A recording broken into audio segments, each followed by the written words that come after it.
Have you ever felt like you were slowly disappearing from the lives you once held together? You gave your best years to your family, your partner, your community, only to find yourself sitting in a quiet room, wondering if anyone still truly sees you. That feeling of being invisible.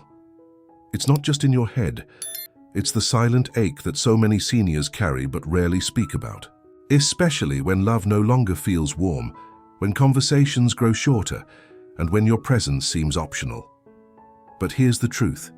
You are not forgotten. You are not alone. This video is for every elder who has ever felt unseen, unloved, or emotionally neglected. For those who sacrificed everything and are now left holding silence. Together, we'll explore what it means to reclaim your dignity, protect your emotional health, and rebuild a quiet sense of self-worth, without needing anyone's approval. Through real-life stories and gentle truths, we'll walk a path toward emotional healing. So if this speaks to something inside you, stay with us. Like this video, subscribe for more honest reflections, and share your thoughts in the comments. Just a word or two is enough. You deserve to be heard, you always have. Some kinds of silence feel heavier than noise.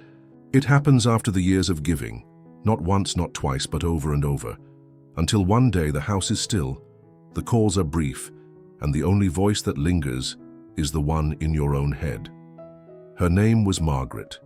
She raised 3 children, each now successful, busy, and living hundreds of miles away. She was once the center of a bustling home. Her days were filled with school lunches, birthday cakes, and late-night talks about heartbreak and growing pains. Now silence fills her mornings. The television hums in the background. Birthdays are remembered late. Phone calls last only minutes and end with promises of next time that never seem to come. She never asks for much, just a little time, a little care, something to remind her that she still matters to someone. But lately she wonders if she's slowly fading from their memory. The world she helped build moved on, but she remained, not angry, just quietly aching. And maybe you've felt the same. Maybe you've spent decades putting others first, believing that love meant giving without condition. You gave your best years to your family, your spouse, your community. You worked hard. You stayed up late to make sure others were okay. You gave up dreams so someone else could chase theirs. You gave up your time, your peace, sometimes even your health. And now in the stillness of your older years, an ache lingers, one that whispers when the house goes quiet, when the holidays pass with fewer visits, when no one asks how you are doing. It asks softly, did they even notice? This is the loneliness no one likes to talk about, not because it's rare, but because it feels too common to complain about. See, it's not dramatic, it's not loud, it's just the slow erosion of being seen. And yet, even in that silence, a truth remains. You are not invisible.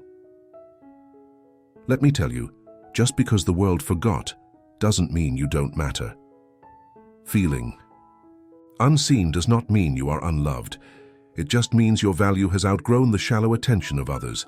You are not forgotten. You are not disposable. And even if no one calls today, your presence still carries quiet power. The emotional neglect that many elders face isn't always cruel. Sometimes it comes wrapped in polite excuses and good intentions. But neglect is still neglect, and dignity, your dignity, doesn't vanish just because others stopped recognizing it.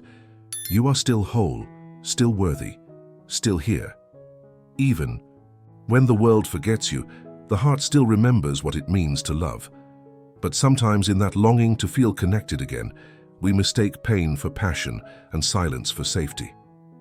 That's how many come to realize, quietly and far too late, that love that depletes you isn't love at all. Robert was 72 when he reconnected with his high school sweetheart. It felt like life had given him a second chance. At first, it was joy, laughter, and shared memories. They talked for hours, reminisced about dances and old friends, and for a moment, time felt like it had rolled backward. He smiled more. He stood taller. But over time, her words grew sharper. Her affection turned cold unless he gave more. More time, more money, more of himself. The warmth he clung to became conditional. Affection had a price. And Robert paid it over and over because he feared the alternative, being alone again. He stayed, afraid of silence, afraid of empty weekends and too quiet mornings. But in staying, he felt lonelier than ever. And that's something many seniors know all too well. They don't stay in certain relationships because they are full of joy, but because they are afraid of what will happen once the conversation ends and the phone goes quiet. Emotional neglect is crueler when wrapped in routine. But true love, the kind that heals instead of hurts, never asks you to diminish who you are just to earn a moment of peace. It doesn't drain your energy. It doesn't make you question your worth or leave you walking on eggshells, fearing that one wrong word will make you unlovable again. Love is not a debt to be repaid with your dignity.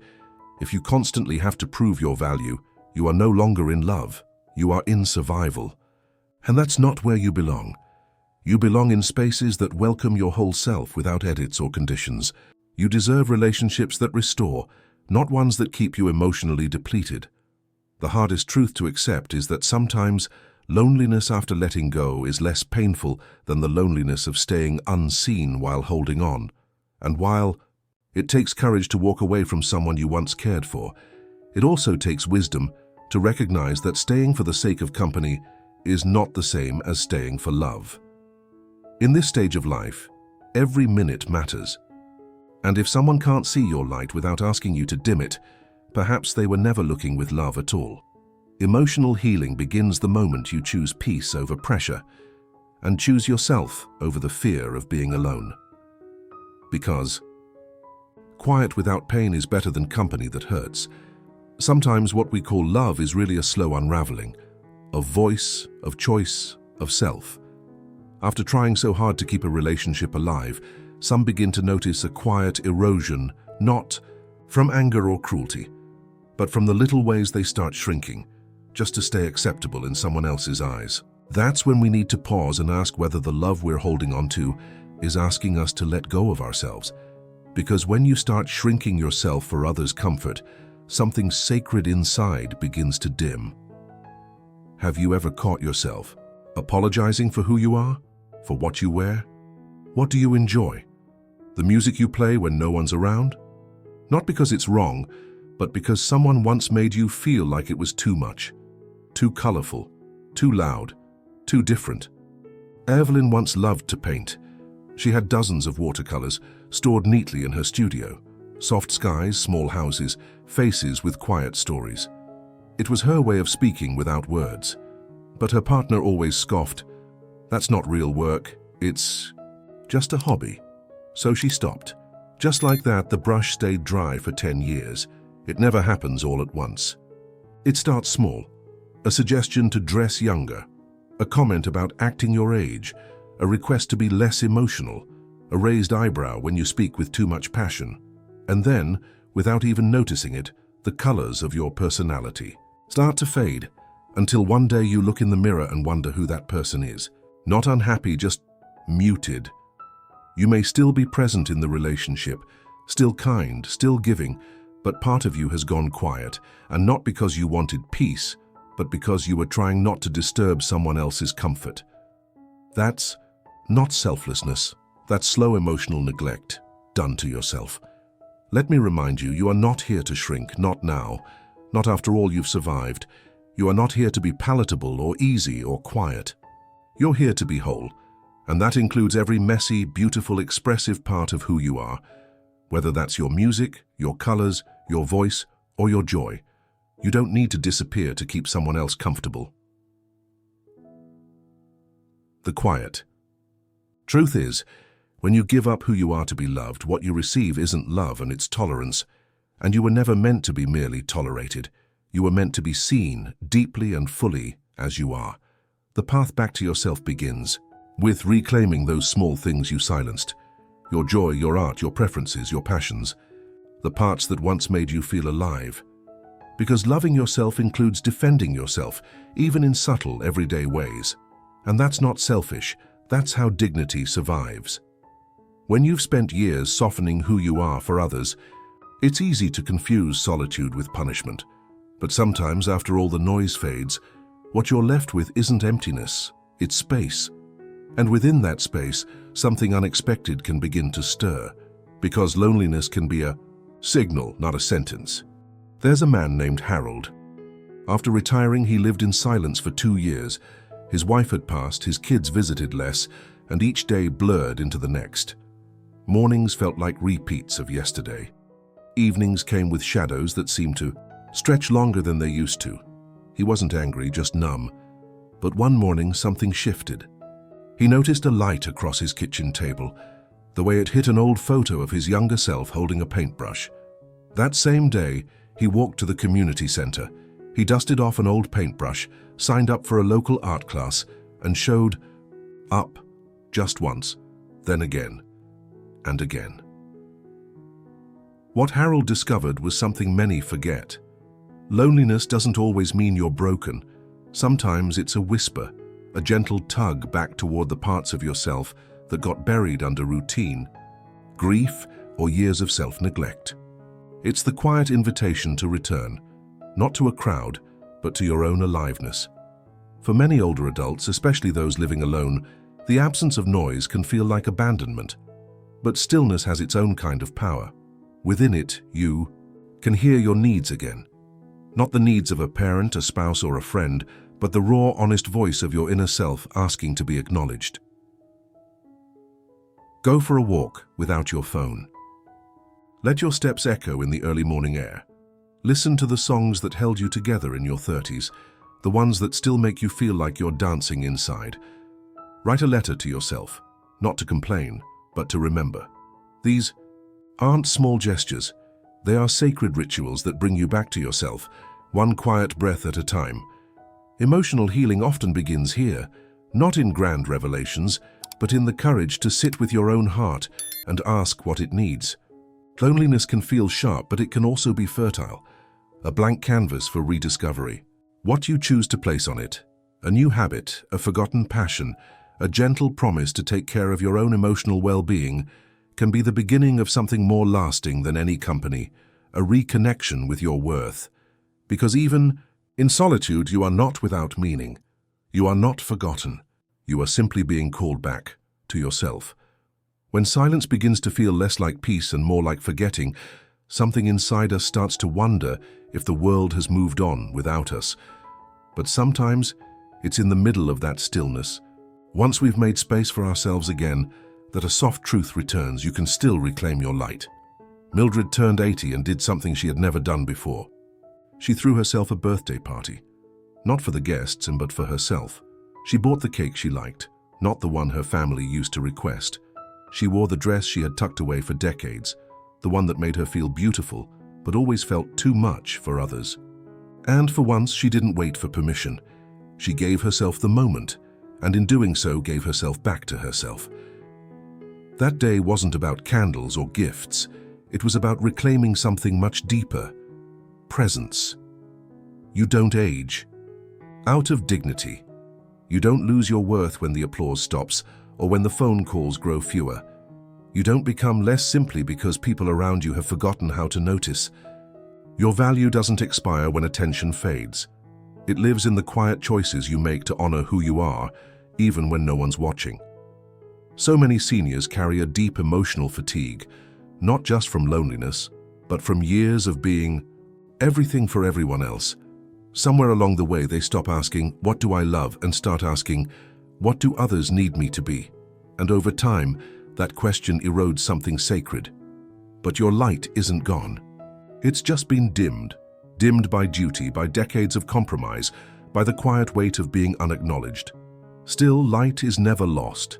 It hides in small rituals, in wearing something you love, in cooking a meal just for you, in sitting under the morning sun without rushing anywhere. It returns through dignity, not the kind given by others, but the kind you reclaim by simply deciding that your joy matters, that your preferences matter, that your time and attention, even when given to yourself, are never wasted. What Mildred did wasn't grand, it was ordinary. But in a life where she had spent so much time waiting for others to see her, that ordinary moment was revolutionary. You can have that too, not by chasing love, but by recognizing that your light has been waiting, not to be rescued, but to be remembered. And once you remember it, you start living from it again, quietly, fully, without apology. After remembering your light, the next question quietly follows. What do you do with it? For many seniors, the answer doesn't come easily, not because they lack the strength, but because they've spent a lifetime using that strength to serve others, rarely themselves. But maybe now is the moment to see things differently. Maybe now is the time to finally understand that the love you deserve begins with the love you give yourself. So many seniors spend a lifetime making others comfortable, smoothing conflict, saying yes when they wanted to say no, smiling through pain because that's what strong people do. They put themselves second, third, sometimes last, hoping that love would come through selflessness, that being easy to love would make them worthy of it. But the price of that is quiet and constant. They lose their own reflection, one small compromise at a time. But what if you flipped the script? What if, today, you wrote down 3 things you're proud of? Not for anyone else to see, but for your own healing. What if you forgave yourself for the mistakes you still carry, the moments you were too quiet, too trusting, too kind to those who didn't deserve it? What if you said out loud, I deserve to be treated with respect, even if I'm the only one doing it? This isn't about becoming selfish, it's about becoming whole. You've spent enough time pouring into others, now it's time to pour into yourself. Not as an act of rebellion, but as an act of remembrance, because self-love isn't vanity, it's recovery. It's reclaiming your worth from the places it was ignored, overlooked, or used up. You were never invisible. You were just looking for love in places that couldn't see your light, but that light has always been there, quietly waiting. Not for someone else to notice it, but for you to believe in it again. Emotional healing doesn't begin when others treat you better. It begins the moment you stop waiting for them to do so. You deserve kindness that doesn't come with conditions. You deserve to rest without guilt, to feel proud without seeking approval, and to speak without shrinking. You deserve to love yourself without apology, and you don't need anyone's permission to begin. The love you've given so freely to others, it's time to turn some of it inward. Because when you begin to love yourself like you once loved them, something beautiful happens. Peace returns. Not loud, not flashy, just steady. Like coming home. Like finally being seen by the one person who was always supposed to see you. Yourself. Aging doesn't mean fading. It doesn't mean your story is over or that your emotional needs no longer matter. In fact, now more than ever, your voice, your worth, and your emotional healing deserve space. Whether you felt unseen, forgotten, or emotionally drained, this chapter of your life can still be one of deep clarity, quiet strength, and lasting self-worth. You are not alone in feeling invisible.